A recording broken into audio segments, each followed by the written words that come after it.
नमस्कार दर्शक बंधु सब्सक्राइब करंतु भद्र टीवी यूट्यूब चैनल को एवं पाखरे आसुवा ऑल बेल आइकन को दबाई दियंतु आगामी अपडेट न्यूज़ पाइबा पई। शेषे अंतर्जातीय क्रिकेट रु अवसर घोषणा करछंती महेंद्र सिंह धोनी। धोनी अवसर पर गोटे जुगर अवसान घटी। पूर्वर टेस्ट क्रिकेटर अलविदा कही धोनी आज दिनिकिया और T20 क्रिकेट को बाय बाय कही। अंतर्जातीय क्रिकेट रु अवसर नहीं धोनी पूर्व भली IPL निजर जलवा देखाइबे। आज एथिपई धोनी चेन्नई में अवतरण करचंती। आसंता सेप्टेम्बर 19 तारिख रु UAE IPL आरंभ हेबो। एहा पूर्व Chennai Super Kings Chepauk stadium रे ट्रेनिंग कैंप आरंभ घटी।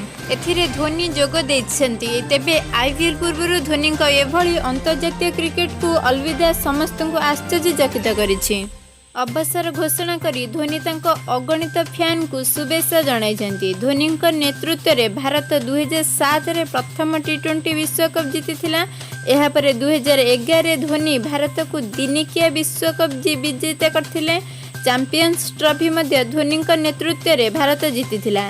कैप्टेन कूल भावे परिचित धोनी को शेष थर पई 2019 विश्वकप रे भारत पई खेलुथिबा देखिया मिलिथिला। तेबे दर्शक बंधु आपण के भिडियोटी केमती लगी लाइक करी जणांतु एवं ए खबरटी अति मात्रा शेयर करी समस्त जणाई दियंतु।